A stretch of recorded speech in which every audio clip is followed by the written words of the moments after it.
Once again from the groove. Coming to you straight out of Sioux Falls, South Dakota. And brought to you by the Sioux Empire Podcast Network. This is Urban Indianz Podcast. Outsiders and outsiders, it's our fire. To everything that we turn to, we will go lava. Like acrobats, see us flying the twist off a cliff and never drop down like it will be. So hands up. Eyes out there, throw your hands in the sky. Rosebud pine, reach down to the sky. Raise up your fingers, so we coming with the raw. Raise up your fingers, so we coming with the raw. Bringing you an educated and entertaining look at life through the eyes of the modern-day Native American. Urban Indianz Podcast. Hosted by everyone's favorite natives. Night Shield, Night Shizzle, Miss Shark Green Maximal, GP, Gorilla Pimp, and Cathy Stans.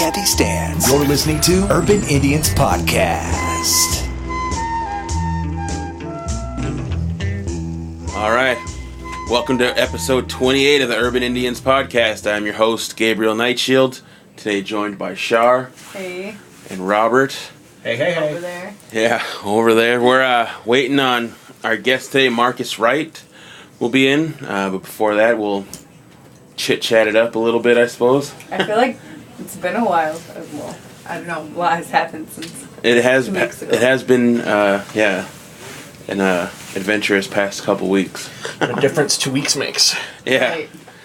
Yeah, we got we were in the 605 magazine, so shout out to Arlana for hooking that up. If you guys have not seen that, go pick up a copy of the 605 magazine this month. Yeah, it's a great article. Yeah, it really turned out like I was a little bit worried because I talked to that lady for literally Like 2 minutes. yeah, Right? it was like a she did 90-second good phone job. call, and then she did a good job on the article. And if you guys are wondering where you can find them at, if you go to their website, they have locations and throughout South Dakota, a bunch of places. So. Yeah, and you can just read the article on the website too without having to have a physical copy. Yeah, but I don't know. So that was pretty cool. I don't know. Copies. Oh, yeah. There we are. Yeah. Yeah. Just throwing them at us.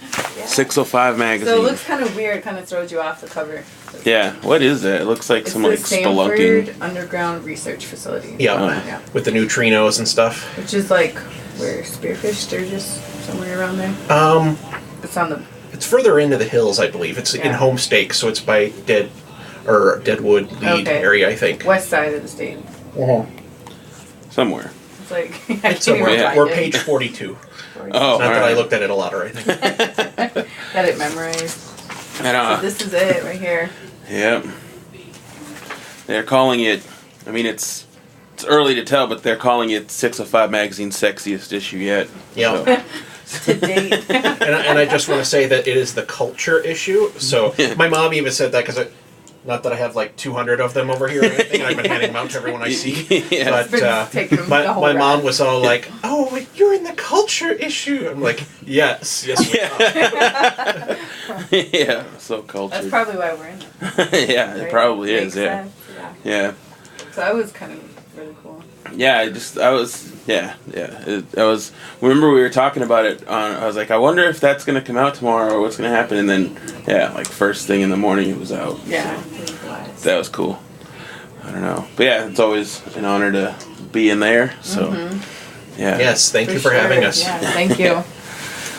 Yeah, so what else have you been up to? I don't know. I had a show in Wagner last night that was pretty fun.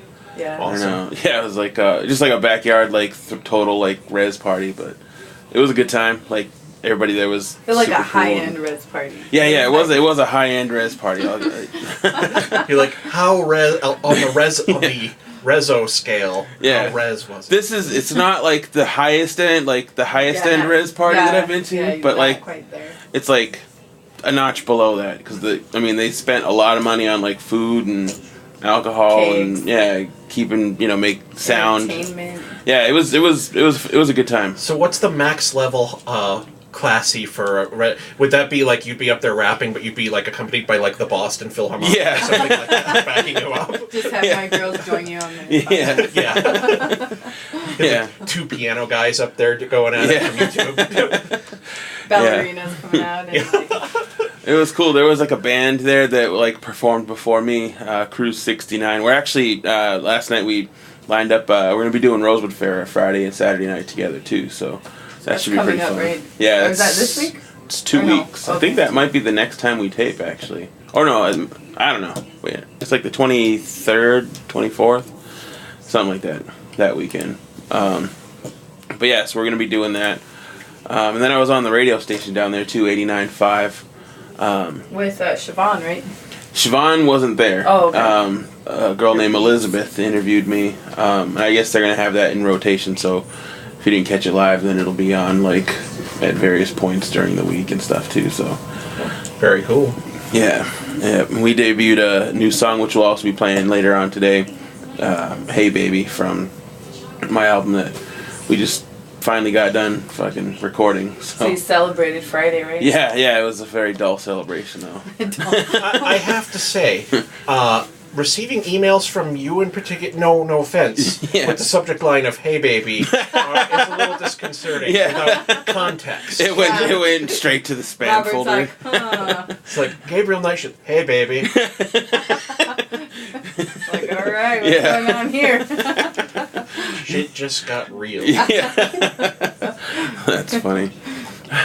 You probably did you do that on purpose? Oh, It's the name It's of the just the song. name of the song, you're so just it's fucking. But there was nothing in it, and there's no, and that's all the subject line was. Yeah. But there was no like song file, "Hey baby" or anything like that. It was just "Hey baby." That's funny. I didn't even think of that. yeah. So yeah, I was in Rapid this week for work, and then we hit Pine Ridge on the way back, and work stuff meetings, but it was still really good. And Pine Ridge had their powwow this weekend, and so it was like Wednesday, and it was like heavy traffic, and Heavy traffic in Pine Ridge. Yeah, it was though. I mean, like through Pine Ridge. Well, when you've only got like one or two roads, I mean, I remember little, country parties out in Han County. It's just like, when there's only one road, it's like it doesn't take much to get a traffic jam going. So I've been there before, and I ate at the Higher Ground, which is like an awesome little coffee spot. If you're ever in Pine Ridge, go to it. But so we had a meeting. We sat outside, and one of my coworkers had never been to Pine Ridge, and so I was like, "It's usually not this busy." It's like you see like all the food vendor trucks going by, and Really? For the powwow? Yeah. Like, what? Yeah. And then they had a health fair, and my coworkers were at that, and I guess they hit about 500, 600 people, and then they stopped doing tracking after that. So wow, this is like a lot of people, Yeah. It's really cool. I've never been to their powwow. Maybe one day I'll make it out there. Yeah, I've never been there either. Someone did like an aerial view with a drone or something, and sweet. Yeah, it's huge though. It's really cool. Sweet. Yeah, that's going on right now. But I actually Levi. just. Levi, are you talking about my shirt or? Because whose shirt? What? Yeah, which shirt are you talking about?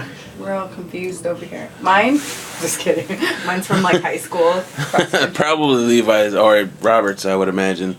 Well, that's Or what I was maybe wearing. yours. Except I've worn this for like you've 3 worn it. episodes. Yeah. So maybe yours. Maybe. Talk about your shirt. It just says "Sav Life." Oh. Fucking Short to the point. Yeah. Chesty, the guy that did our logo and stuff, designed this shirt. And Nice. I was just like, I feel obligated to buy this shirt. So yeah. Like they sell like Savage on shirts, like through Journeys. Oh really? Yeah, it's like some company. I was like, I just got my little Kid Journeys like little brochure thing, and it's like they have a bunch of things that's Little Savage for like toddlers, and like Savage. There's like a whole page of like different like styles and stuff. Different Savage shit. I was like, what the heck? Yeah, just stealing my shit. It's not cool. Yeah. I don't know. And then so Sioux Falls is gonna have a Native American Day parade for the first time. Yes, I saw that. Yeah. And that we have a float. Yes. Apparently. So we're gonna have to connect at some point, but float ideas, send them our way. Need a flatbed. A flatbed? So you have a flatbed, or you need a flatbed? Need one. Yeah, I'm trying to make Mike's boss. Like, I'm gonna make him talk to his boss, but we'll see. Okay. We still got a little bit of time. Let me know what you need on that, and that's on October 8th. October 8th. Okay. It's a Monday.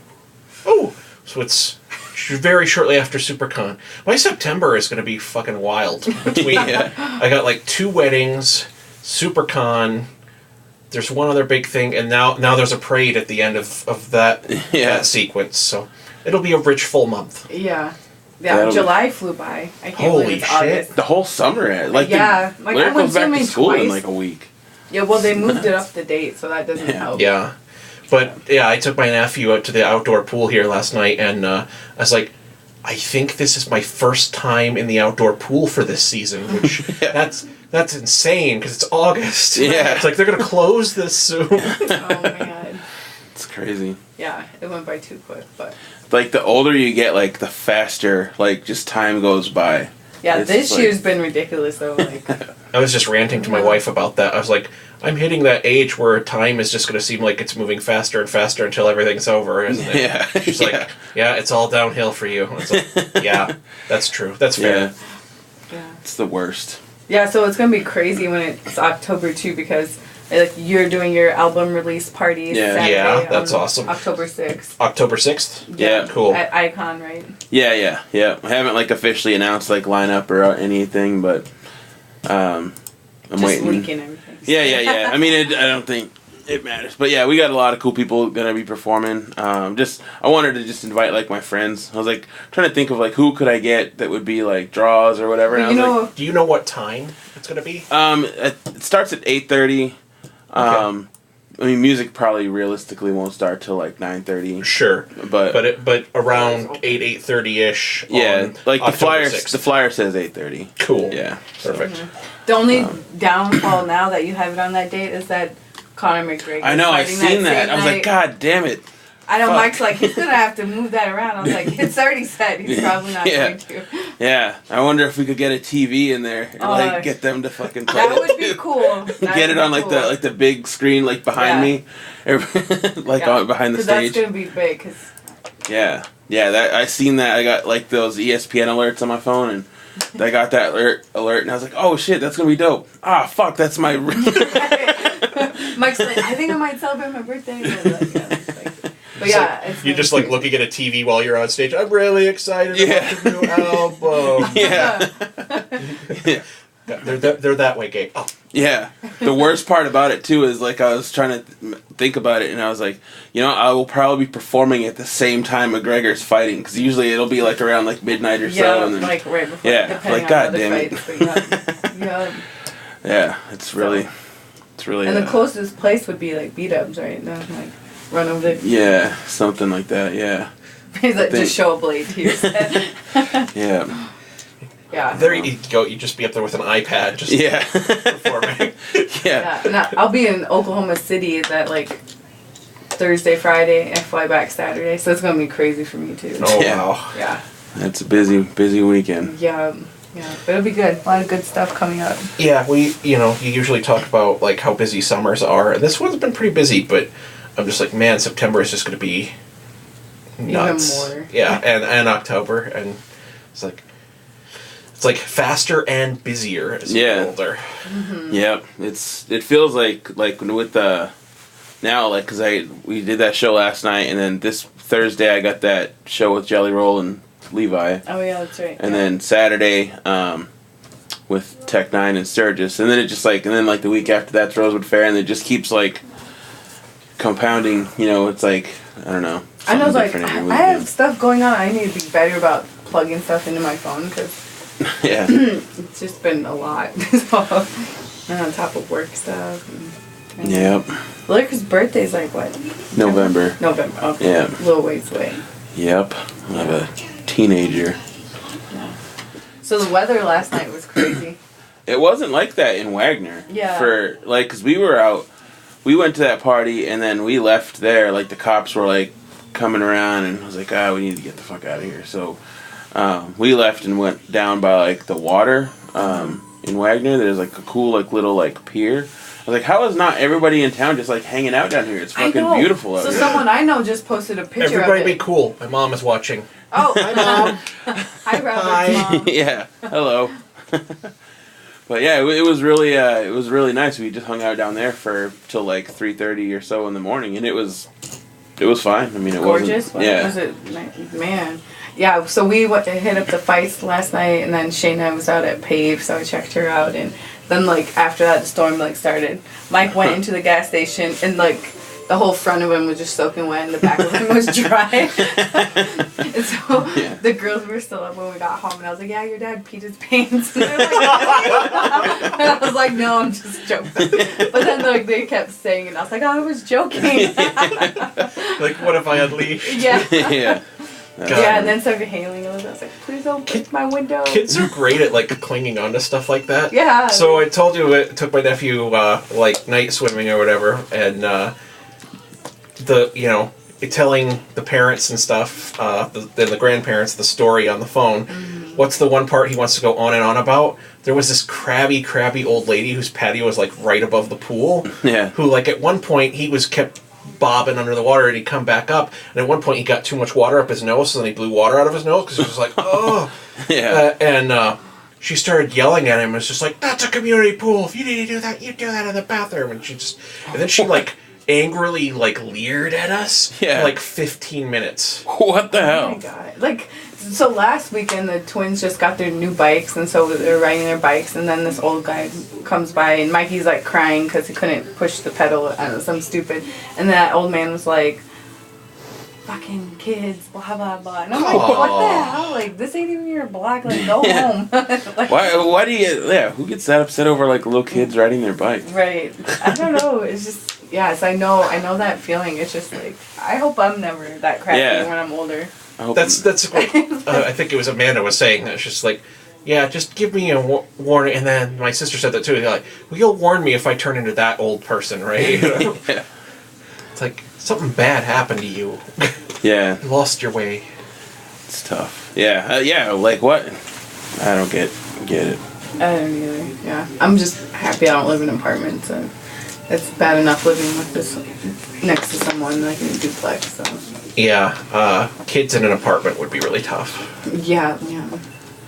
It is. Cause you really can't control that. Like, no matter what you try to do. Yeah.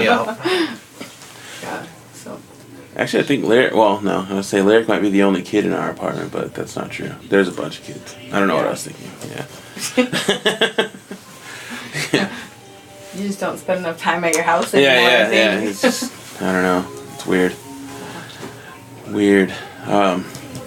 What was I gonna say? I totally just spaced out there for a second. Something about kids. Yeah. I don't know. It's gone. It started to form a thought and then it disappeared. Mm-hmm. Yeah. So Nightshield's been dating. You didn't bring that up. He's like, you're gonna bring that up. I'm always dating. I'm always. I was trying to. Always on the market. Yeah. Forever on the market. It's like expired now. But I don't know. I was trying to be a nice guy. I don't know. Didn't work out in my favor though. Yeah. But oh well. And we'll hear about a new one next month. Yeah. I mean, I could tell you some stories about last night, but I won't. Yeah. But since Robert's mom's watching, I feel like save that. Save that one. Yeah. Yeah. Yeah, I don't know. It's crazy, man. You guys are lucky that you're married. It's a weird world out there. Yeah. Last night I was at when we were at Pave, like some random guy, Mike was in the bathroom, and I always hate it because I'm like, that's the worst bar to be at. Yeah. Even for a second, guys are just like, ugh. But yeah, this guy's like, you're so beautiful, and like touch my back. I was like, please don't touch me, I'm married. Yeah. Like, get away from me. Yeah. Like, you have to be like that. It's like, Yep. I don't know. That's how I felt last night at that Rezo Party. I felt like a beautiful girl. Nature's like sitting there staring, like. For real, like these two chicks were like, it was like just all on me, like hugging up on me, and I was like, oh, this is really uncomfortable. Like this is not what I want to be happening right now. And then it was bad. It got worse, but yeah, it was bad. That's just what you can tell. Yeah. So yeah, I watched YouTube Minecraft videos with my nephew. Yeah. That's always good. Podcast life. Yeah. Yeah, what do people get out of those? Like, I always see like those videos and I stuff. don't know, but all my nieces, well, my nephews, all of my nephews are super obsessed with the walkthrough videos. Where it's like it's like this younger generation.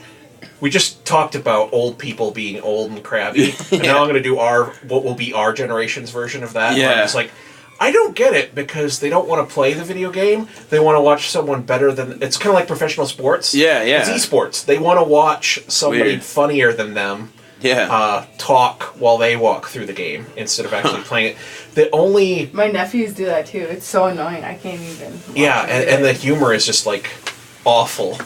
The only YouTube, like, video game walkthrough series that was ever something I actually enjoyed was... the McElroy Brothers from my brother and me. It's a comedy podcast. Yeah. They do a bunch of different shows, but that's their big one. They did for a while a YouTube series that's worth checking out called Monster Factory. Marcus is here. Where they will do they'll play any game where you get to like build an avatar and customize it, and they try to make the most fucked up avatar that they possibly can to like break it. And then at one point they have like a 3-part episode where basically they get a whole bunch of their fans and followers from Twitter to like all get together and throw a giant party in Second Life, and they end up crashing a server and like taking over some guy's like virtual mansion and like completely trashing it, and it's pretty hilarious. Yeah, I just like I don't play video games. The most extent I've done is like Mortal Kombat. That's all I'll ever touch. But yeah, I'm getting back into it just a little bit with Steam now that I'm kind of going back to PC gaming a little bit and got rid of the consoles. But I still have only like dipped my toe in it. But just so busy with like computer stuff. Yeah. And it's crazy. At least my husband was reading like on average like kids play like 5 hours a day. Jeez. Which is like mind blowing. Like. He's like, yeah, we gotta get our kids like outside. That outdoor time is like so important, you know. Like, yeah. But they say if it's educational, like part of it is okay, like screen time or whatever. It's like all things in moderation, you know. Exactly, yeah. I do think it's funny though when I hear the older people are just like, yeah, it's just like when I was younger, telling me I had to stay inside on a summer day was punishment. Yeah. Whereas now it's like I can't now. Force them to go outside. I would say like in my neighborhood, because I live more central, you see more kids out and about compared to like other neighborhoods, but yeah, because they probably don't have cable or whatever it is. All right. What's happening? I'm going to shut this door. What's happening? Yep, go for it. I like your t-shirt.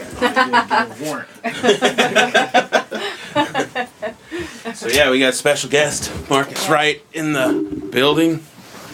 Yeah. Marcus, I'm going to move this past your shoulder. There you go. What's happening? All right. So yeah, we wanted to get you on, man. I seen the papers and shit trying to do you wrong, man, and I thought, yeah, bro. You know, like you're like one of the main people like in this community that's doing stuff for the youth, and they're trying to paint you as the bad guy or whatever, which is bullshit. So I wanted to get you on here to sort of tell your side and maybe give us a little bit of background on what you've been doing. And I mean, you've been doing this for a long, long time. Exactly. You know what I'm talking about? See, like, you know, obviously, you know, for the people who don't know me, you know, Marcus, UB Star, Cowabunga Music, United Ballers, you know, started from the music. All this started a long time ago. So this was just, you know what I'm saying, in the making of doing better things and trying to, like, you know, influence the youth, you know what I'm talking about? To, like, let them know, like, hey, anything possible, but you got to stay focused, you know what I'm saying? Like, because once you get yourself caught up in some bullshit, you know, it's easy to get in trouble. It ain't easy to get out of, you know what I'm saying? And the youth, they're the future, you know what I'm saying? So for us, as far as for us being artists, you know, it's our job to, like, try to change that around a little bit and structure it and let them know, like, hey, like, everything you see ain't always what it seems. You know, everybody gang this, gang that, but, like, if that's a lifestyle you want to live and you want to try to have success too, it's gonna be sort of tough. You know what I'm saying? So we started I started the AntiBully School to School Youth Tour, where we've been going to like all the boarding schools, Job Corps schools, talking to kids about bullying. You know, where it happens, home, school, work, every age, every race, touching topics with education, you know, where it happens, homeschool, work, every age, every race, you know what I'm saying? Then we bring in the music and the athletes or the major musicians involved as well. So it's like an assembly that's turned into more like a party, you know what I'm saying? Because the response from kids, it's like, they were like, well, when I was in school, we had people come out and talk to us about bullying and depression and stuff like that, but it wasn't like nobody we were really like felt like we were influenced by, you know. So we try to bring that vibe out to the kids, and it's like it's total response. And I mean, like we get the feedback is major. I mean, and I took it from all around, from Salem, Oregon to Sholo, Arizona. I mean, to places I never heard of that I've been going to. And majority of the schools that I go to are Native American schools, you know what I'm saying? Because it's like in the rural areas, it's like it's not really close to the city. So it's like they don't really have advantages to get into the city and going to like concerts and major events and things like that. So they really appreciate this type of entertainment when it come out. And then it's just like, it's not like a picking and chosen. Like, I'm going to go to all these black schools, or I'm going to go to all these native schools, or I'm going to go to these African schools or Mexican schools, because it's boarding schools to every race all around the United States. Yeah. You know, but I did my own statistics and my own studies of, like, bullying. Where's the most bullying at? What cities, what schools have the highest, you know, suicide rate, that type of thing. And it boiled down to, like, the rural areas, like on the outskirts of these cities, you know what I'm saying? So then I was just like, well, damn, like what's the problem? Like, you call the police officers and things like that, you know, they neither don't care or they just say, hey, you know, kids are kids. No, it ain't just kids are kids. Like, it's a problem. Like, y'all need to help these kids. You need to send these counselors out here and see what's really going on. So, like, when I go out to these schools, like, I reach out to these kids, you know, we talk and we build a rapport with each other, you know what I'm saying? So it's just like depression, suicide, everybody knows that's a major factor and all over. It's not just a certain area. Kids battle and deal with that like on a daily, you know, so adults do it too. Yeah. But I mean, adults, you know, they know how to escape, or they know how to vent or or relax or get themselves like reset. If you're a teen, it's sort of tough for you, if you're going through something like that, to reset yourself. I mean, because it's like, you gotta go to school, you gotta come home from school, you gotta do homework, and then if you got a job, you gotta go to work. So where do you find the time? So if you're pressured or you're depressed on top of all that other stuff, like, it's hard to live life. You know what I'm saying? So. Especially like kids that age, they don't really have like the life experience to like exactly to process all that. Exactly. So it's like it's hard to live life, and it's just like, you know, then you have like kids doing things that everyone said, why did they do that? Why did he do that? Why did she do that? And it's just like, because there wasn't nobody there to talk to them. There wasn't nobody there to like tell them like, hey, it's okay for you to talk to this person, your mom, your aunt, your cousin, your auntie, local law enforcement. Like, somebody at the end of the day is somebody that loves everybody. You know what I'm saying? So you should know who that person is. And if not, like, somebody needs to tell you, like, hey, like, you can call here, you can come here. Like, it needs to be resources and outlets. Because, I mean, because they the future, you know what I'm saying? Like, like when we were growing up, the things we got involved in, the things we did, it's because it wasn't nothing for us to do. You know what I'm saying? Like, this music stuff saved my life, saved our life. You know what I'm saying? You've been around since we've been around, and we've been doing stuff together for a long time. And it's just like, that music stuff, these shows and these events, these parties, that stuff like kept us out of trouble. You know what I'm saying? And it's just something that was successful that we saw a future with, so we kept going with it, and you know, everything went how it went. You know, things happen and things disperse, and then everybody lived their lives at the end of the day. You know what I'm saying? So but with this, like, music, I felt like I ain't quitting. I'll never give up on this. So like, on the voyage of success, having a little success here, on and off the road, you know, messing with Flow Rider and people like that. And I was just like, well, man, I see all these people in these cities, like, we come back. What if we come back and we hit a different outskirts? We meet some of these kids. They say they go to boarding schools, this and that. What if we come back and go to their schools? What if we come bring events to their schools and do things like that? And it's like, it's a blessing, bro, because it's like everybody around me could be doing a lot of other things, you know what I'm saying? Yeah, And like we shifted our lifestyle to try to like help out others. Yeah. So in the process, you know, with like the parties, I was constantly hosting parties here, hosting parties there, hosting parties there. Everything I do is all ages. Try to keep it teen rated, you know what I'm saying? Because the teenagers, like when we were doing what we were doing back then, I mean, you had a few places like Acme. Mm-hmm. So you had it for a little bit, you had teen nightclubs and things like that to do. Yeah. Eventually it got shut down, you know, or they just closed the business, whatever. So you had canteens, you had stuff like that, the YMCA, and it was just like these places went until these times as well. So curfew has never been an issue to where we were blind to it.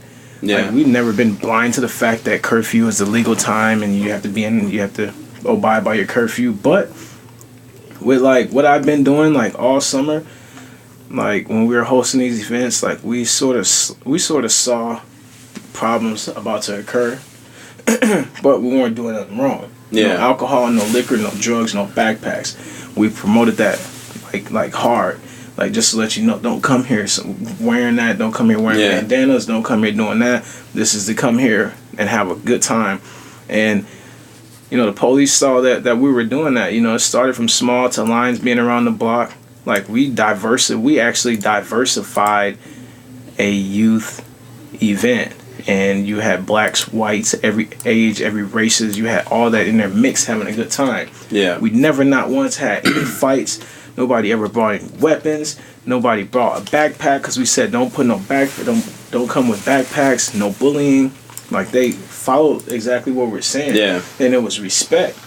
So every time they came and they respected us, it gave us more motivation to do it bigger and better and do more things and do bigger events and things like that. So. And for those like for our listeners or whatever that might not know, like you host these parties, you know, for teens or whatever, and like the cops, you know, have been hassling you guys and it's been in the paper and stuff like that, like recently, which is, you know, what we're talking about. I just wanted to let people know in case they didn't already know, but yeah, it's bullshit, man. Like, it's like Sioux Falls has a real problem with minorities in hip hop. Like, yeah, they do because they're scared of it, and it's just like, okay, it's like it's like there's nothing to be afraid about. Like, this is a big world, you know what I'm saying? This is a big world. Mm-hmm. The world is huge, and so for you to, in your own city, there's youth, there's teenagers. It's always going to be teenagers. Yeah, you know, it's going to recycle. Teenagers aren't going nowhere. They're going to be here forever. Yeah. So you can't just say, okay, well, we're just going to keep them out the way of everything until they're adults, because it don't work that way. Like, you're a teenager. I mean, you have the right to have a good time. You have a right to, like, unwind as well. Yeah. Obviously not like an adult. You can't drink alcohol. You can't say, oh, today was a long day, I'm going to have a drink, I'm stressed out. You can't do that, but you have the right to go somewhere where no one's in your face and you can meet up with your friends and vent and just chill, relax, dance, whatever, listen to music, just get in your zone. Like, you have the right to do that. Mm-hmm. You know what I'm saying? So, like, with the officers, with this whole situation with me and them, they citation me for contributing delinquency to a minor. Delinquency of a minor. Yeah, contributing delinquency to a minor. The only times I've ever seen that charge, if alcohol is involved, somebody serving alcohol. See, and sorry, I don't mean to interrupt. No, you're good. You're good. Here's a quote from the Argus Leader story here from police spokesman Captain Lauren McManus on Friday. He said police found no alcohol or drugs in the barbershop, and that they were unaware of why so many teens were at the shop, even as curfew descended. Okay, my reaction was like, first of all, the contributing, I'm just like, they didn't find anything, and they're giving you a contributing, which is bullshit. And that, sorry, that's my opinion. No, that's my opinion. Do you know how many different programs and grants and organizations try to put on something that teens actually want to go to that's totally legit, totally clean, no alcohol. It's a good, safe environment for youth. I mean, most communities would kill for that. Yeah. And like you were saying, it's like you've been building trust and you've been building, rapport in the community, and like more people are coming and like word is spreading and stuff like that. It's like, that's a success story, not a fucking police report. Yeah. Sorry, It's soapbox rant done. I mean, it boils down to this, like, like, whether sometimes, like I told these kids, like, bro, like, last week, the weekend before that, like, after all this, like, we knew we couldn't go down to downtown and do this, so we did it in my backyard at my house, and we had hundreds of teens in the backyard. And I talked to them. I said, hey, it's BS, what Sioux Falls is doing to us, Then I told them, I said, okay, well, everybody has it out for cops, period. Like, you see a cop get behind you, you straighten up. You're like, oh, shit. If you're walking along the street and you're with a group of your friends and cops passing you, watching them too. So, like, the cops, they bring some of this stuff on themselves. Like, the reason why these kids act this way towards cops is because that it's implanted in their head around what's going around the world. Like I said, it's a big world. It's a lot of stuff that happens in every city, everywhere. Yeah. So you have cops, shooting unarmed teens. You have these tragedies. You have all types of things. So these teenagers, they're not dumb. They're not dumb. So they're not in a vacuum. Yeah, exactly. They know what's going on. So whether they think you're a good cop or a bad cop, they're gonna how can I put this? The trust and the respect is there, but it's just the respect is how these officers present themselves. Like, if they see a group of kids and they come upon them, and these kids got it into their minds where they see a cop, they automatically want to run. Don't run. What are you running for? Don't run. There's no reason to run. You haven't done nothing wrong. Don't run. Okay? But with these officers as well, if there's not a problem, then why are you... Of course, we want your presence known in everything we do. We want you to be in the vicinity. We want you there. But you don't have to, like, be to the point to where you're now in the function, and now you're causing a problem towards someone. So the teens, they'll sometimes have anger inside of them against them for no reason, because they don't know these officers. Yeah. And like I told them, some cops are good cops. I know a lot of cops. Yeah. You know what I'm saying? My boy Neville, like, we grew up together. Like, he's on the sheriff force. Yeah. So it's just like, I know a lot of cops, and a lot of them are good guys. Yeah. And ladies, So it's just like, but some of them, they really shouldn't be on the force, because for them to be a professional at their job, you should know how to diffuse a situation other than provoke a situation and then be quick to cuff a person and say they're being disorderly. And that's just where I just don't get it, because it's like, you respect me, I respect you. Just because you have a badge don't mean you can just talk to me any type of way. Yeah. You can't just talk to me any type of way because you have a badge. I respect you, but I respect you to an extent. Yeah. Then there's no explanation for the bullshit after that. Like, if you respect me, I respect you. You are the law. You enforce the law, but you're supposed to patrol and keep the people safe. You don't just show up and say, I'm the boss, and you're going to do this, and you're going to do that, and you're going to do this and that, because I'm not going to just listen to everything you're saying. I know my rights. These kids, they don't know their rights. So you're going to treat them that way, but you're not going to talk to a person that know their rights and tell them how it's going to go. Because first of all, this isn't your establishment. Who called you? Why are you here? Yeah. Did someone from inside call you? Why are you here? Okay, and if it's so-and-so, if it's 11:30 or if it's 11:15 and you're talking to me at the door of the event for 45 minutes, and then you say, okay, well, the party has to end, and then I go in and I go down and tell the DJ, stop the music, turn the lights on, everybody got to go, party's over, and then you want to come in. By the time it takes me the seconds to get down the stairs and go talk to the DJ, then you're in the room making your presence known, and all these kids are like, oh, freaking out and panicking and running and doing this. And now that's entrapment. Entrapment falls under a lot of different categories. You know? So entrapment, if you want to get technical about this, like, that's entrapment. What happened to me was entrapment in a way. Now, I'm not saying, okay, we did everything. Oh, everything was done how it's supposed to be, because obviously there were young kids in there and it was past curfew. Yeah. But the time you came to that door, 11:15, 11:20, while we're talking, and you're keeping me at the door for another 40 minutes, having this officer come over here and this officer come over here, and now 6-7 squad cars up front, and I ask you, am I under arrest for something? And you say, no, just wait 1 second. And then you bring another cop to the door, and the other cop's like, dude, I don't even know why I'm at the door. What's going on? So if you don't know why he's right there, and I don't know why I'm right here, and nobody's doing shit, then I'm going back downstairs, and I'm just finna end the party. So I go down there and I end the party, and then they rush the party. Yeah. And then let a lot of kids go, but pick and choose certain kids to give curfew tickets to. Yeah. They didn't line all these kids up at the door and say, okay, you, what's your name? You, what's your name? How old are you? They didn't do that. Yeah. Kids walked past them, young kids, older kids, and they got what they could get. They picked out who they wanted to pick out, and they gave them tickets.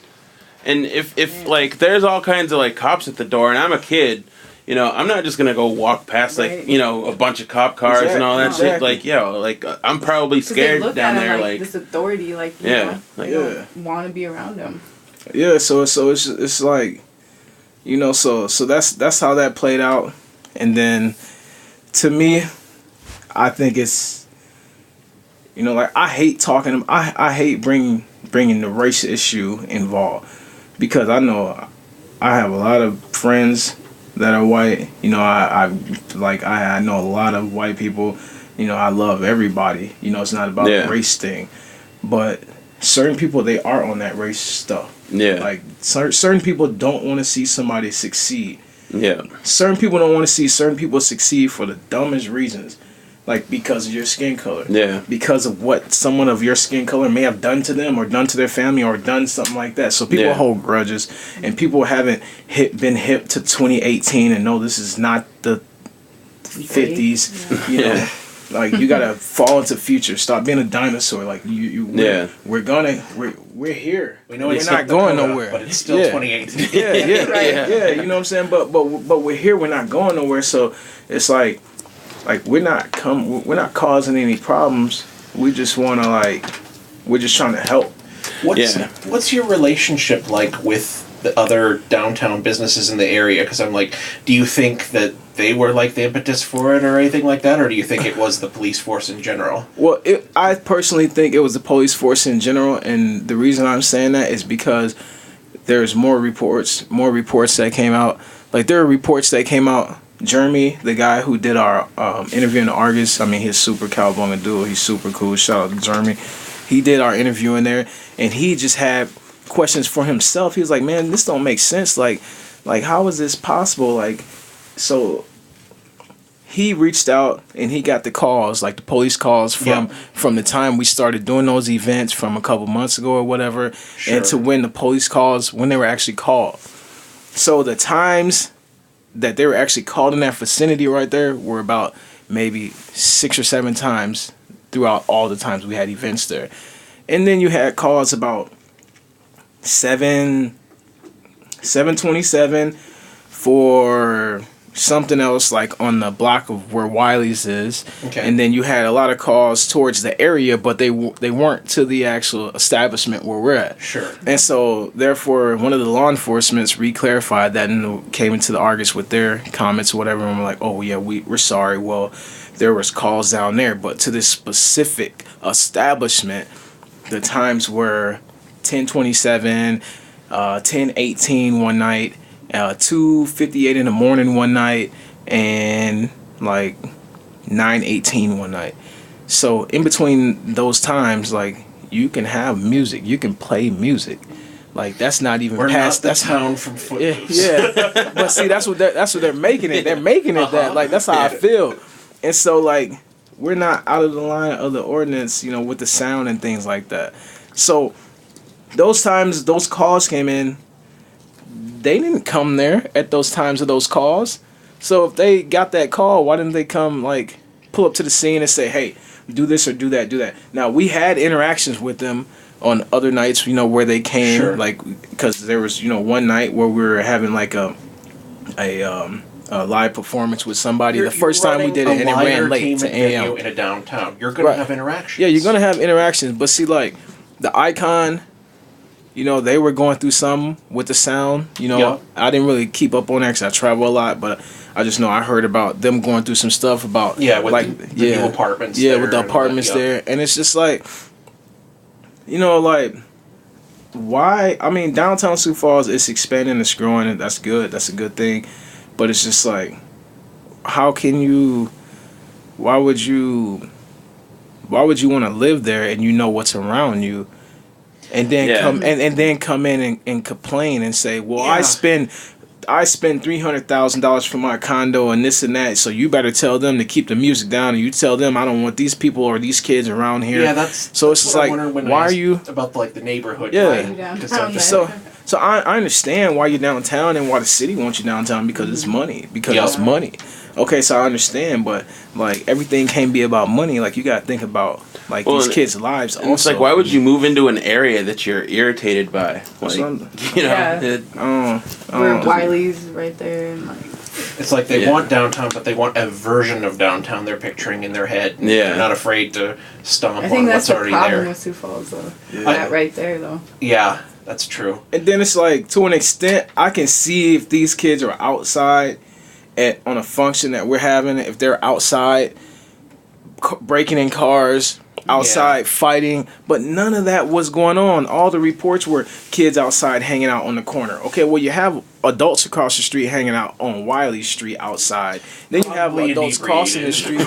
Yeah, but then you have adults crossing the street because they live downtown. So you have constant it's constant movement. You know what I'm saying? Like, downtown has people moving around at nighttime. It's not illegal to be a pedestrian. Yeah, it's not, man. It's not. You catch a Saturday night, you got people everywhere. People just walking downtown. Yeah. So kids too. Kids that aren't even coming to our event, coming to these parties. Yeah. So how do you pick and choose now? Oh, well, these kids are outside. They're walking by. They're stopping. They're making noise, and it's just like, it's downtown Sioux Falls. Okay, so I looked at some of the comments on Argus 911, and it just boiled down to even older people of the other race saying, it's because they're black and they're downtown and they're trying to do something good and they're succeeding at it, and you know, they want to know what's going on inside. Okay, how stupid can you be to say, oh, I wonder why all these kids wanted to keep coming to this place and hanging out in that basement? It's like, because there's DJ, there's music, there's lights, something to do. We raffle things, we give away things. Like, it's something to do. It's different. Go ahead. I was just gonna say, like, Sioux Falls literally has limited options. Growing up, like you said, Acme was like the only place you could go. Yeah, I remember when I was in college and we'd talk about coming up to Sioux Falls, but like, especially before you hit 21, there was like it was a wasteland back in, this has been like 2001, 2002, that era. But yeah, I'm shocked, or I'm not shocked, but the quote from the police captain throws me, because it's very like, they're baffled. Like, well, I don't get it. How can you have teenagers gathering and not have drugs and alcohol and all this other stuff? And I'm just kind of like, this is the squeakiest clean thing I've ever seen raided. Yeah, it's so silly. I remember like seeing the headline. I was like, oh, so some kind of like party gone crazy or something. Yeah. And then it's just like, the more I dug into this story and the more I read about it, I was like, what? Right. Yeah. Just. It basically, like, they gave away a lot of curfew tickets that night. So it's disgusting, like, how they chose the way to create revenue for the city that night, because curfew tickets aren't cheap. You know, they aren't cheap. And I know they're past $120 or something like that. Holy shit, really? And so, for them to come there and issue a lot of curfew tickets to these kids who may not even have jobs, now their parents have to pay that. Mm-hmm. Okay, so then it boils down to the fact of the reason this happened this night, where there was 18-year-olds there as well as the older teens, is because I was out of town, and so therefore we have a large group of kids that we have promote events and do things, you know, from family members and things when we send texts and things like that. So when they work their Snapchats and they send messages, you know, I had, you know, one 17-year-old that was doing it, and, you know, it's a 16-year-old that helps out, and then there is a 19-year-old that helps out when we do like concert events to bring in all ages. Yeah. Because an all-age concert is all ages.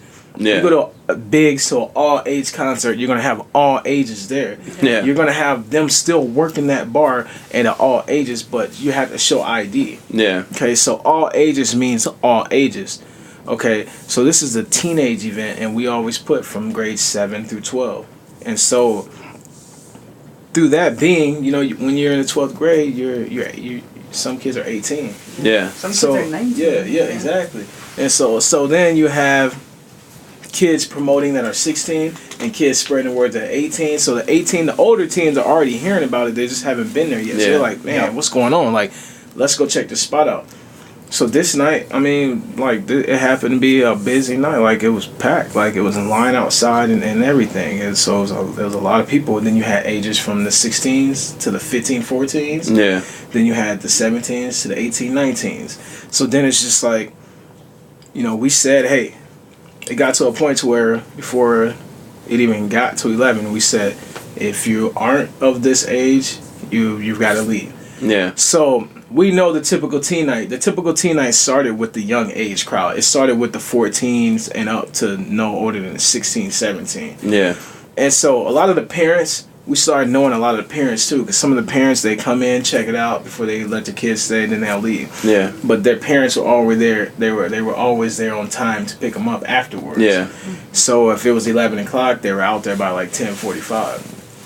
This night, it just seems like every kid was able to tell their parents, hey, we're going to stay. We're going to stay. Yeah.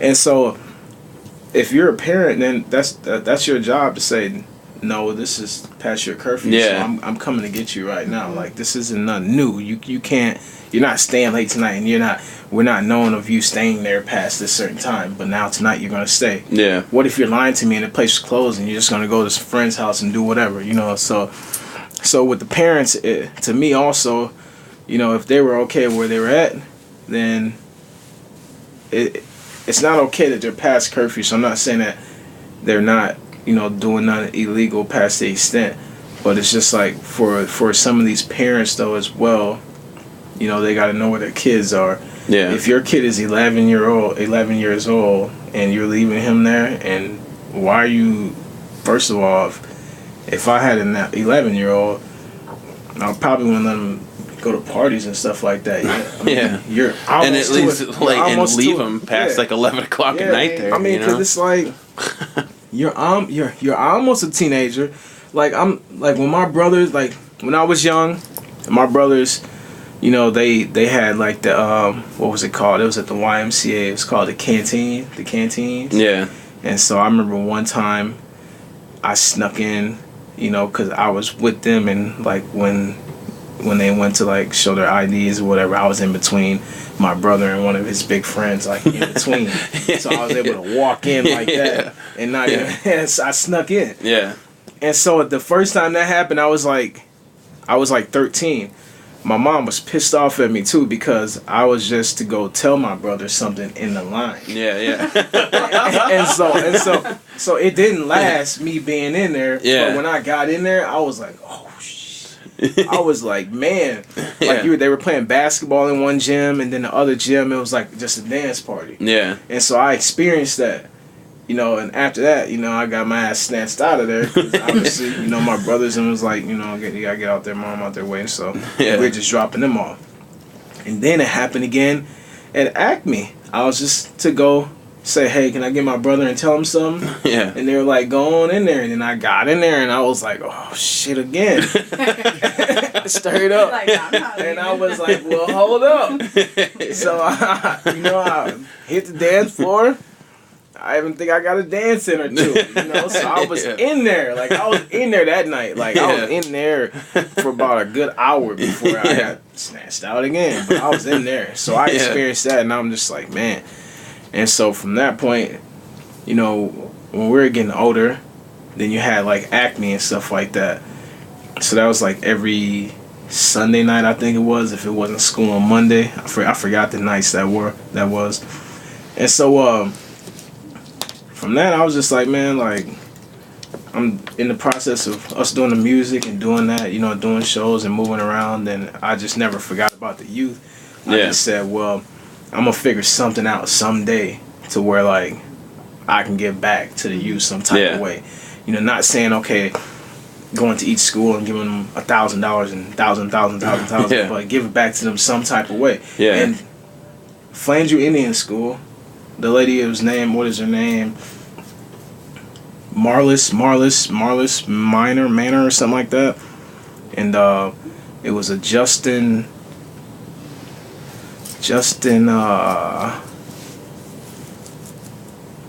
starts with the B. Justin Brunner or something. Brunners. Yeah. They booked me for a show one time, right? They booked me for a show. So, you know, I got with the group, and I was like, hey man, we're going to Flandreau Indian School. We got booked for a show. Like, that was the first time I got paid to do a show. Yeah. So I was like, shit, like, I'm getting paid, you know what I'm saying? I think Flandreau Indian School was like my first paid show too, yeah. Straight up. So it was like, I was like getting paid. I was like, I felt like that, like, okay, that was motivation to keep doing what I was doing. So I went to the school.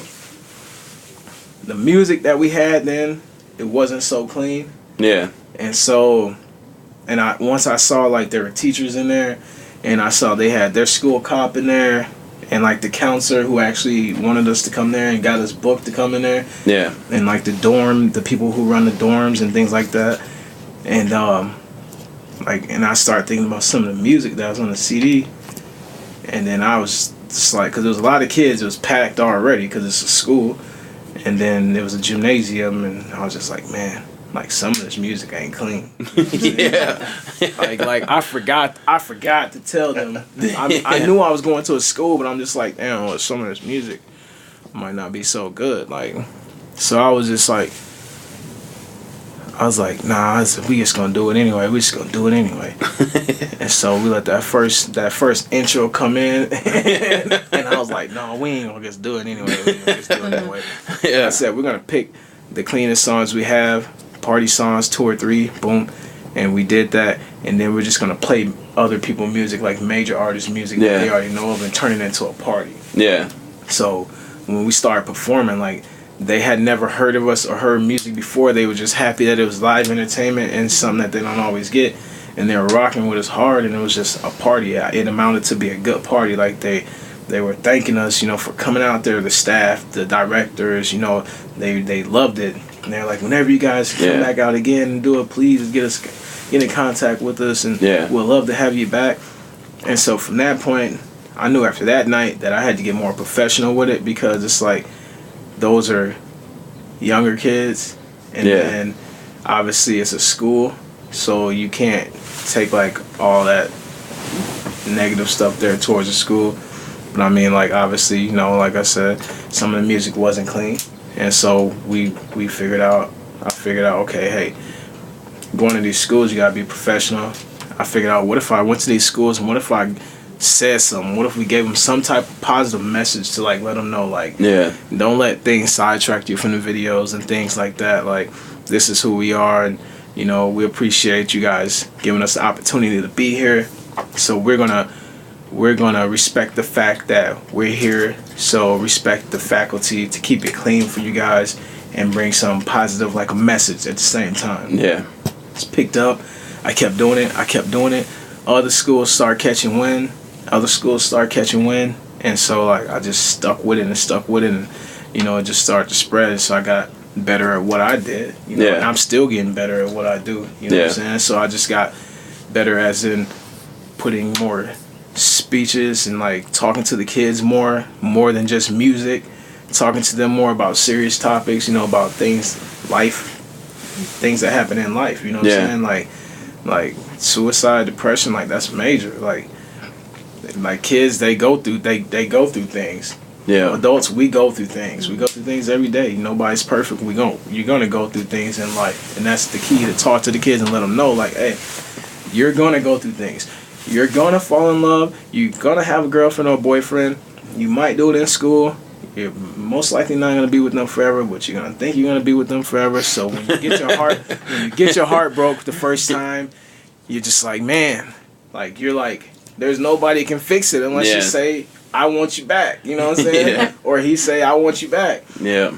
So like, some kids, they've got to that point to where that first thing happened and they couldn't take it and they did other bad things to themselves. You know what I'm saying? Just because of that first thing, because there was nobody just to say like, hey, like you can't tell a person like, hey, like you're going like you got daughters, you got daughters. You know what I'm saying? You guys got kids. You guys got kids.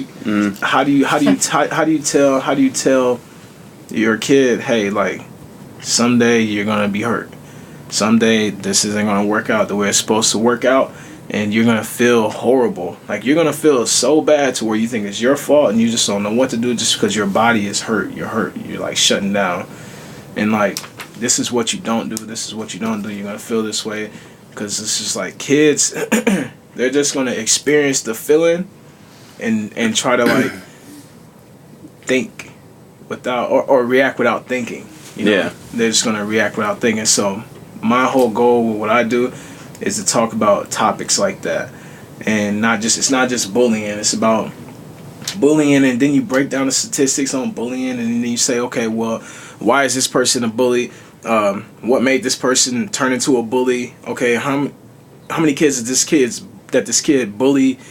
And if you bully a certain amount of kids, how many of those kids you're bullying, how many do them turn into bullies themselves? Yeah. You know, and victimize other people. And, you know, like tragedies, like you got school shootings, you got all that. And it's just like all that. You think of a bully and you think of a bully as a bad person.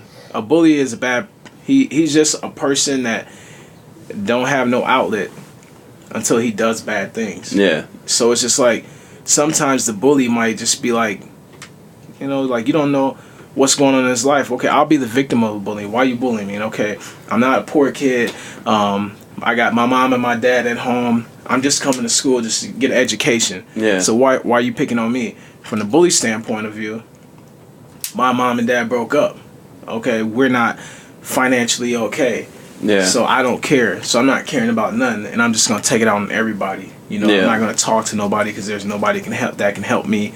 And this, so I'm just going to use my own judgment, and I'm just going to think for myself and react. When there's people that can help you, there's people that if you talk and let them know what's going on, they'll be able to help you. Somebody can help you. And so, from the bully standpoint, it's just like, you know, it's the way their mind develop into you know, however they're going to target this issue and decompress in their way and think it's the right way, and then, you know, aim towards others. You know, that's how I see it with bullies. But then if there's people like in your household, your mom, your dad, if they're not caring, if they're not at home, if they're at the bar every night, or there's just no type of structure there, then you gotta like outsource. You gotta reach out to somebody. Yeah. And sometimes kids don't want to do that because they'll feel embarrassed. You know what I'm saying, or shy, or so they don't do that. Yeah. You know, and it's just like, you know, that's when tragedies happen, you know. So if a kid get picked on, if you bully me and bully a person every day, what if that same kid you bully, sorry about that. No problem. What if that same kid that you bully, what if they come to school with a gun one day because they're scared of you and they're tired of you doing that, and then they react. Yeah. But then the media say, okay, they're a bad guy because they did this. Yeah, that's a bad decision. But as you being a teacher or a principal or anything, you know, you should know, like, hey, like, this kid needs some help. Like somebody need to reach out and like prevent this from happening. Like this can turn tragic, and it can turn tragic for the bully too, because you don't know what else he's dealing with at home, and he's coming to school and he's displaying, you know, him not caring and picking on other kids. So if you're a principal or whoever you are and you can't see this and pick up on it, then it's just like it needs to be more people in that school other than counselors. You need to have events. You need to have these speakers come out to talk and say, hey, like some of these schools I go to, they ask if I can teach their staff. like training, like classes on what to do with these kids. Yeah. But it's just like, I mean, it's like, if you're just an employee and you have problems like these kids too, that you're not even fixing them for yourself, then how are you gonna teach these kids like, hey, this is how you deal with this, but you're the authority and you're having these issues yourself. So you don't know how to battle these issues yourself. It's part of coming of age, is that you realize that all the adults around you are just as messed up, if not more than you are, and are dealing with a lot of the same things that you are. Yeah. And like what you're doing is huge, and like the whole the way you're coming at this, like I know a lady at my work, Dr. Grice, she's doing work in this peer victimization. She's working with rural schools in South Dakota. So it's really cool to see you bring up your stats and everything, because I work in research, and it's like, you know, this is where the issues lie. And a lot of people are at the point like, what do we do now? And people are trying to figure out, and you're just down working with the youth, and to see that is beautiful. That's kind of what I was saying, where it's just like, you've got a medical research group that's like pouring all this money, and all these academics sitting around just like how can we address this issue? And meanwhile, you're out there like doing it. Like, hey, try this. And their whole goal at the end of the research is to provide feedback and resources back to these schools, and that there needs to be prevention work done, and providing different curriculums to be taught in these schools. But like I'm totally 100% for like prevention work, and if we can be preventing it, then we should be doing it. Exactly. And the groundwork is the best work, because you're getting to know these students, and even if it's one time you're passing through that school, like I remember people that came to assemblies, and even boring ones, but if they stood out, you remember that. You know. Yeah. Exactly. So And that's true, cool. and I appreciate that. That's definitely true, you know. And it's just like the fact that, you know, coming into this, like I did a little research, and then I was just like, well, okay, well, I'm gonna do this regardless, you know. So there's nothing that's gonna stop me from doing this. If a school, like schools, you know, some schools pay, some schools don't. You know, but whether if a school pays or not, that don't stop me from going to their school. Yeah. You know, it's because this is just something that I started and that I'm going to continue with. So it's just like, with like anyone getting involved and like saying, oh, you need this, you need that, I've just always done everything on my own. Yeah. Just, you know, funded things on my own the best I could, and, you know, went out to these schools all around the United States. And like I said, it's not gonna stop. It's gonna double up. Anything else that comes, that's just a blessing.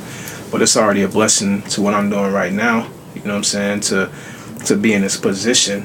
You know, and I mean, because you go back 10 years, you know, we all know like life can be different right now for a lot of us. Like we can be in a lot of different situations just through shit we've been through. Yeah. So it's just like every day I wake up. Like I thank God for waking me up. You know, I thank Him for my family. You know, give me the guidance, give me the strength, give me the health.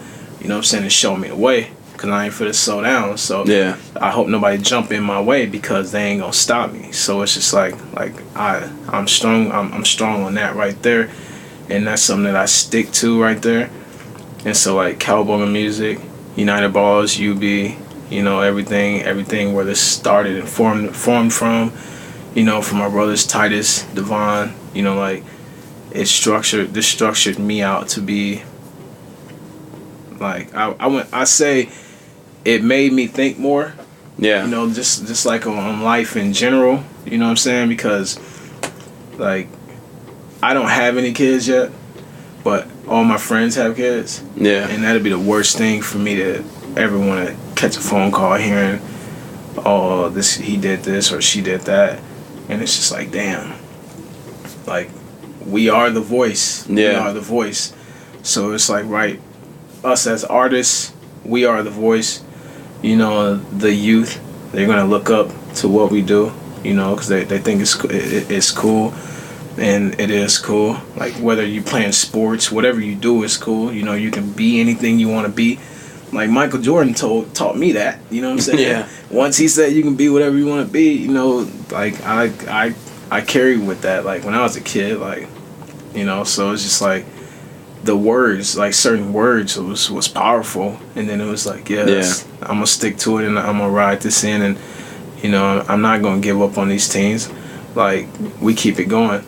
Like I said, it's deeper than Facebook flyers and radio advertisements now. Like, it's so deeper now to where I can literally send 4 Snapchats and 1 phone call and 1 text and have 300 teenagers anywhere. Yeah. Because they don't have nothing to do. And they're willing to be off the streets to go somewhere and have fun. Yeah. So far as up for like the city, like why not? Why is it taking us to do this? Like, why is it taking us? If we wouldn't have been doing it last year, how many homicides did we have in the teen youth? How many accidents? How many drunken drivers did we have that were under the age? How many DUIs under age? How many, anything that just affected the youth? Anything that we have last year. Yeah. Do those statistics with these past months of June and July. Do the statistics then. I can guarantee you in Sioux Falls that it's way less.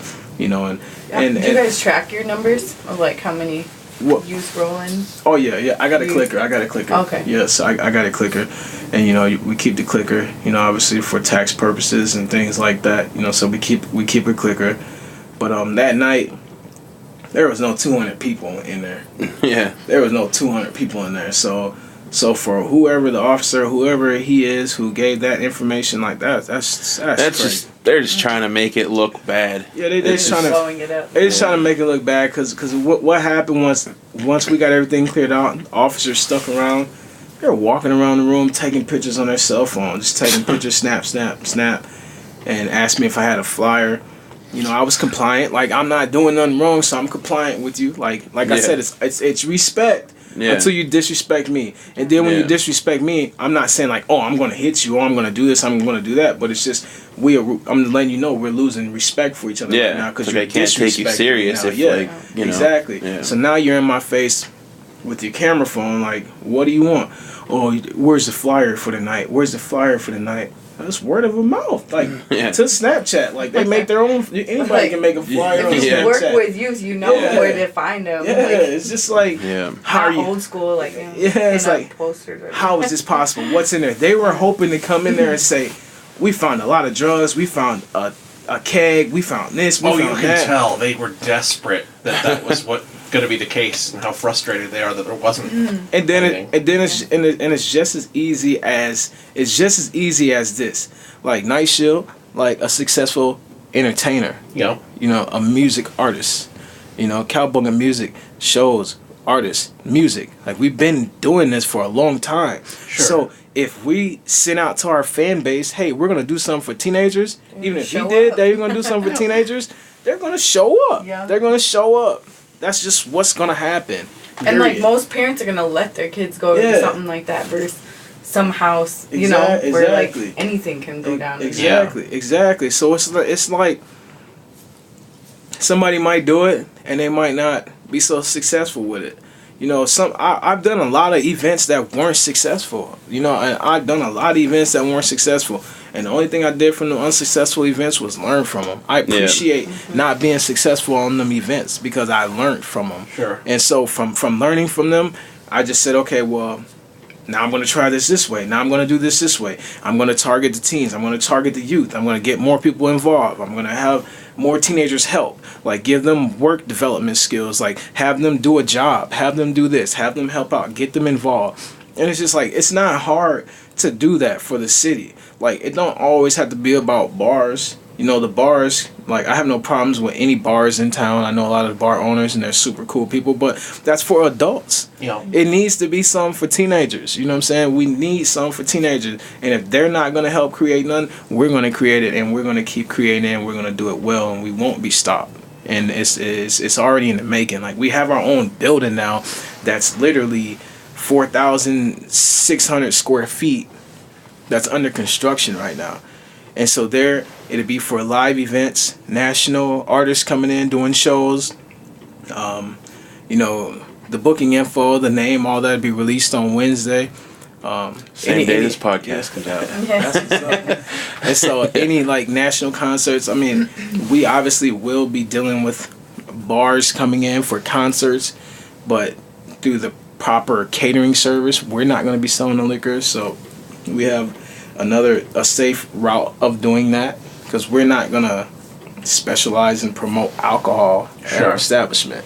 But when we have concerting events and things like that, things will be situated to where, you know, you wristband it off and the proper company is coming in serving liquor, you know, that type of thing. And this is a day-to-day thing of any number of downtown businesses. Exactly. And there's nothing out of the ordinary with, like, well, one night's a teen night and one night's a party night for adults. And it just, the whole thing is really fishy. It's just weird. Yeah, man, it's fishy. It's real fishy.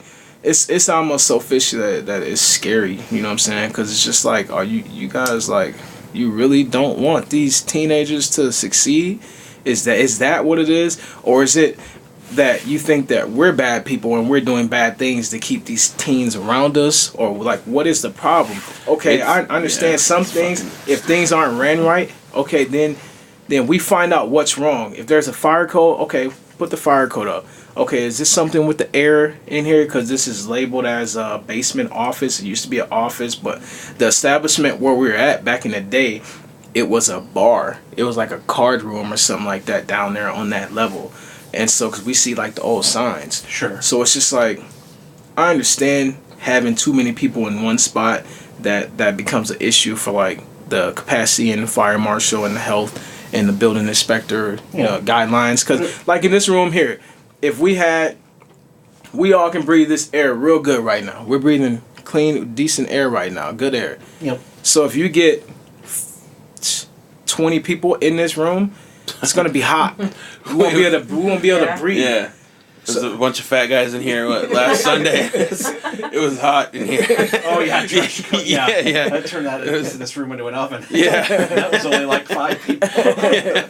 So it's like, you get people in, then that's a problem, because now it's becoming a health issue, because you're not breathing right. So then it's an issue. And this is all basic stuff. It doesn't sound like it sounds like you're, dotting all your I's and crossing all your T's. You're taking care of fire code. You're taking care of, if there's something that you need to be aware of. It sounds like if they were like, hey, you need for this code, you need this, you're on it. And then, so I'm just like, what? I feel like this was a contempt of cop charge or something like that, because it's just like, sounds like the cops need more training. Like that's what they need, more training. There are, like I said, there's good cops and there's some cops that probably should still be in the classroom finishing and retesting, because, like, you can't just talk to nobody any type of way, especially if you're not doing nothing wrong. You can't come up with an attitude like that particular night. Like, a couple of cops was like, okay, cool, pound, handshaked a few. One had his hand out, and I went to handshake him, and he was like, oh no, and he pounded me. He was like, I don't do that. So it was just like, what? Like, you got the audacity to? I'm like, I was just like, okay. I was like, so, and I still pound him, and I saw him, and he had the most to say after that, and then I've seen him since then recently, and he's just like one of those guys, and I'm just like, okay, well, all right, well, I ain't gotta shake your hand either. I'm just being respectful. Yeah. The rest of your officers, your fellow officers, are respectful, and they stuck their hand out, and I stuck my hand back. Yeah. So far as for you to change your hand into a pound, and it's like, I'll pound you too, or whatever. You can get your pound. It is different. Yeah, maybe he's just really awkward like me. I've done that before, where I like, whoa. Handshakes are the most. Doing a shake. Yeah. And then it's always the most awkward time of my day whenever I have to shake somebody. It's like, do some fucking super. Hugger. Yeah. Right. It's, You know what I'm it's saying? like I always feel like an asshole. So I was just like, okay, well, we see the elephant on the wall. We know. Okay, all right. Have you talked to anybody on the city council or the mayor or anything like that? Well, see, you know what happened, and I was about to get into this too. We got a box to the barbershop a couple of days ago from the ACLU, and they were appreciating us for the work we've been trying to do with the youth by providing a safe place for LGBT youth. Whether no matter whatever your sex beliefs, your race, You're always welcome at every one of our events. You know, we see people of all those genres in there, and everyone has always had a good time together. Sure. We promoted diversity, fun with the youth, urban, and all age, all race, you know, like clean fun. And so the ACLU, you know, they reached out, they sent a letter, you know, they were letting us know like if we need any help or any resources, you know, just to let them know if we stumble up in any type of problems that they're behind us, they're behind what we're doing. They seen the articles in the Argus 911 and all these other articles, and they see that, you know, something may be corrupt here because we're not doing nothing wrong. And if there's something wrong that we have with the codes and things like that, okay, then we'll be negligent and wrong to that fact, but just let us know and we're going to fix that right away. Making a good faith effort. Yeah, you know? yeah. So it's just like they reached out. That's why these shirts right here, this came from ACLU. Oh, nice. You know, get a warrant. You gotta get a warrant. You want to talk to me, you want to come in any establishment we got, you want to come in here, you want to come in this podcast room, get a warrant. Get a warrant or respect us at the door and stay there until you get a warrant. Then you come in because you're not just going to barge in nowhere. That's just what it is. Get a warrant. So shout out ACLU, you know, with that right there. So that was a major blessing because I did some background research on who they are. And they're a major organization, you know, with the home base in New York and Washington, D.C. So it's just so it's a blessing to have them notice our efforts and reach out and, you know, appreciate what we're doing and let us know that they got our back. So I mean, so that's a blessing right there. So. Well, yeah, man. Well, I mean, we definitely appreciate everything you've been doing here. As a father for, you know, I have a 12-year-old daughter that's hopefully soon, well, not too soon, but will be going to your event. But, you know, I appreciate, you know, the youth having something to do around town, you know, not just wandering around or, you know, whatever. So, yeah. Man, because it could be worse. These kids could be out here breaking their houses, selling drugs, gangbanging. They can be out here doing all that. And it's just like, if we have a grasp on them to like sort of control some of their time to where we know where they're coming to a safe location and they're having safe fun that's secured, then that's all we want right there, man. And it's talent. Like a lot of these kids that come in, they're talented. They can sing. They're artists. Like it's just like when we started the music, when we started doing what we're doing, it's just about finding an outlet. Yeah. Where can you display your talent? We want to be the source where you can come display your talent and host these events and have an event, have your show, have a party. You don't have to worry about going to a huge venue and trying to figure out how do you pay $6,000 to get in to throw an event, a concert, and things like that, or how to spend multiple hundreds and thousands to get somewhere and, you know, book a show and throw your first concert. Like we want to be able to develop and help you to that point and let you know, like, okay, well, there's a house for that. This is what this is for. This is like get these kids more motivation, man. Like motivation, like that's the key. Like you don't know, some of these kids may not have dads in the household. You know, some of these kids may have like 4 or 5 brothers and it's just them and their mom. Some of these kids may have 4 or 5 brothers and sisters and it's just them and their grandma that's 80 and 90, you know? So it's just like, so they're the man of the house. So it's just like, why not keep that teen safe? Why not give that kid motivation? Why not try to show somebody the way? You know what I'm saying? So, and I mean, other than that, I mean, we're not going to stop. What happened to us, I mean, it happened, but it is what it is. You know what I'm saying? Like, I'm taking it all the way. I'm going to court. I'm not taking no pleas. I'm not taking no nothing. I don't care if they say your ticket is $2. I'm not taking it. We're taking it to trial, though. Yeah. That's what we're going to do. And if there's anything else behind that, then okay, then our attorneys are well ready.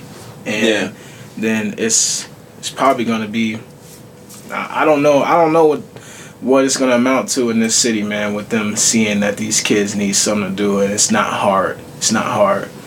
You know, so if we the bad guys, then we'll stay the bad guys. You know what I'm saying? So other than that, you know, shout out to all the good officers and shout out to all the good people, you know, the kids and the adults that respect others, because that's what we rocking with, you know. So it's all love. Cowabunga music, you know, it's everything we trying to do right now and going to do.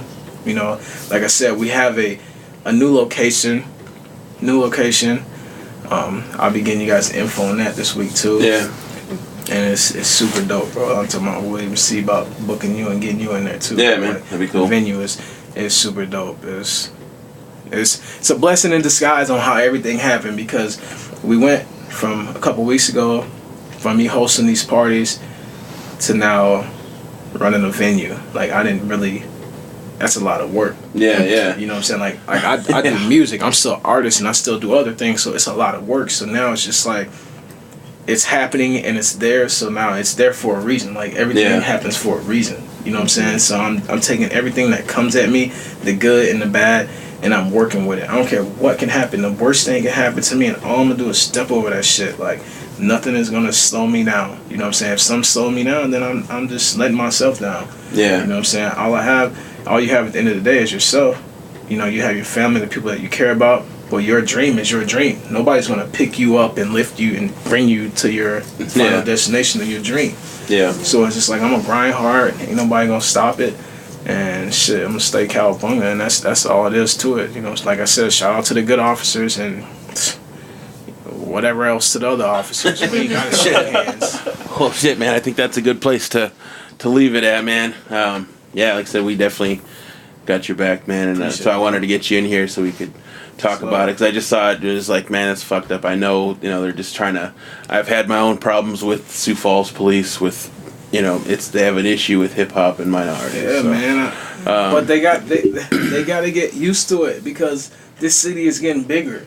Yeah. So who's sitting behind these who's sitting behind the desk saying, okay, well, we're going to build this downtown, and we're going to build this, and we're going to build this, and we're just going to build all this shit and not have teenagers and the youth involved or nothing to where they would even like to come. Like, stop building all these fucking restaurants and all this other extra shit and think about these kids and build something for them. Like, build a new skating rink downtown. Build a new something like that to where everybody's going to be like, oh, let's go do this. Yeah. Because they are the future, and they're getting older. They are the future. They're the future politicians. They're the future, the future doctors. They're the future attorneys. They're the future authorities. The future business owners. Yeah. Like, Sioux Falls is a great place for starting a business. You know, like, I support all local businesses. I support everything. Yeah. You know, I support everything. So it's just like, this is a good place to show a kid, like, you really can be what you want to be if you stay focused, out of trouble, and go for it. You know what I'm saying? Yeah. Like, you can do that. Like, let's give them more opportunities to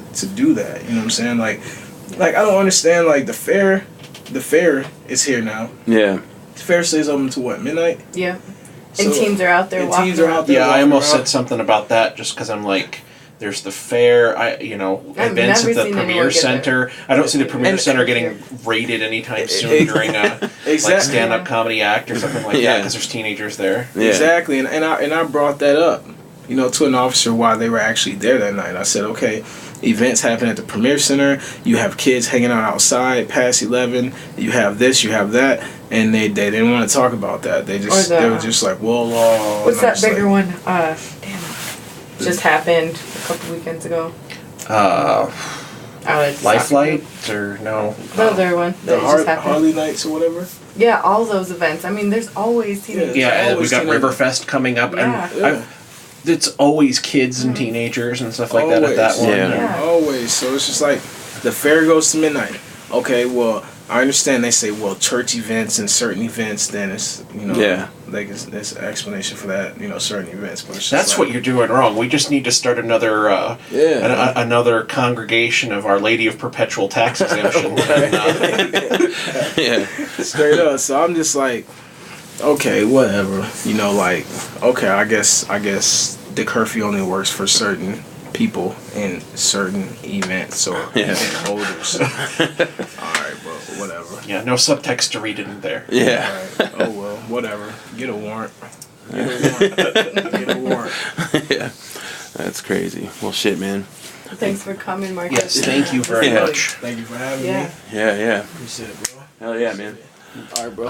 Thank you. Appreciate it. We're gonna end with a new song. I actually just finished recording my the album done now, ain't it? It's coming in October. Tech 9. Yeah, that's actually haven't announced it yet, but Lil Jon's actually gonna be at that show too. What? So yeah, it's gonna be Lil Jon, Tech 9, and myself. Was Lil Jon out there like last year? Or he's always out there. Yeah, he's always out there. Yeah, I saw a video last night, and Nelly was out there last night. Yeah. On somebody's Snapchat, and it was a lot. Oh, they said I know a bunch of people that went, and they said it was wall to wall. Like you couldn't even fucking move around in there. Bro, Tech 9 gonna be like times. Yeah. 6 Right. Yeah. Full Throttle's like gigantic. Like the last time I did Full Throttle, there was 7,000 people there. It was like as far as you could fucking see out. Like you couldn't even see the end of the people. It was fucking crazy. So Bro, go out there and shut it. yeah, down. it's gonna be the shit, man. down. I'm excited for it. Shit, if I was you, I'd try to find a pyrotechnic guy. Or Yeah. something. Just shut it. What's down. the pyrotechnic guy from Whitesnake doing? yeah. I'll just have some of my boys just firing bottle rockets out and shit. I think you want that though. Effects by Black Cat. Shut it down, bro. That's gonna be a good look. Yeah. You gonna have the merch table out there? Oh too? yeah. We'll have Oh, all yeah, that, man. bro. It'll be a good time. You gonna sell out, bro. We're That's dope. ending the show with a new song off my latest album. It's called "Hey Baby." Features Wellington, Downz, and Maniac, the Siouxpernatural. It's a good jam. Hopefully you guys dig it, and the album comes out October 6th. So That's what it October is. Let's 5th. run it. Yeah. Nice Yeah. shizzle. yeah. Thank you guys. This is a collect call from Gabriel Nightshield. an inmate in the Minnehaha County Jail. To accept charges, press 1. Hey baby, I ain't coming home tonight. I'm standing in the phone line, and I think you know why. I done fucked up one more time, but it's gonna be alright. Tell my little girl that I'm alright, but I'm not coming home tonight. I done fucked up too many times. My wrists are hella sore, I can't believe I'm here, laying on the floor as I wipe away the tears. The handcuffs were chafing, wondering what charges that I'm facing. In this fish tank of all places, fuck, with this peanut butter sandwich in this car in the milk. I seem bound and determined to destroy this life I built, man. What the fuck is wrong with me? Life, it keeps dogging me. I make all the wrong choices at all the right times. Now I'm sitting here and counting while my baby's at home crying. If this ain't rock bottom, I don't wanna know what is. I should've stayed at home and been playing with my kids. Instead I'm out here in these streets and I'm chasing these bitches, knowing goddamn well they won't visit me in prison. Put no money on my books, no kites in the mail. All alone with my conscience by myself in the cell. Dear God, hear my prayer and get me out this hell. Hey baby, I ain't coming home tonight. I'm standing in the phone line, and I think you know why. I done fucked up one more time, but it's gonna be alright. Tell my little girl that I'm alright, but I'm not coming home tonight. I done fucked up too many times. I never been the type of guy to live off the next man. I'd rather be homeless and get my meals from the trash can. But my kids gotta eat cause of the tax man. I can't get a job and so I guess it's time to hatch plans. Unemployable, no vocational skills, but no matter what, I guarantee you I'm paying my bills. Stick 'em up, give me everything you got inside. I'm not a bad guy, but my kids, yes, they will survive. Moving product, state to state, just to get a little pay and put food on the plates. But my day finally came, I caught up with my fate. So now I'm calling you, girl, from the payphone at the intake. Every time I make a run, girl, you turn around and cry. Bitch, you cannot understand, I can't work a 9 to 5. I ain't coming home tonight. I'm standing in the phone line, and I think you know why. I done fucked up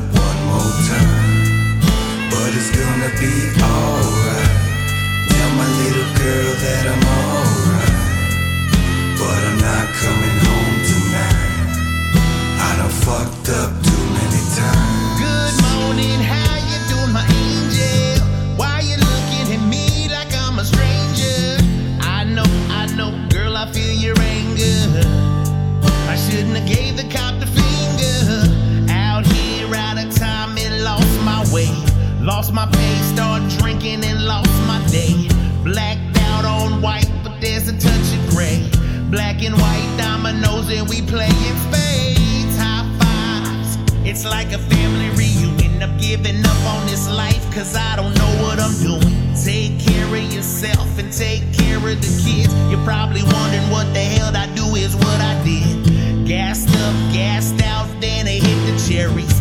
3-wheel doing donuts in the cemetery. Yeah, they drew their guns, I'm lucky to be alive. Baby girl, hopefully see you in 5. Hey baby, I ain't coming home tonight. I'm standing in the phone line, and I think you know why. I done fucked up one more time, but it's gonna be alright. Tell my little girl that I'm alright, but I'm not coming home tonight. I done fucked up too many times.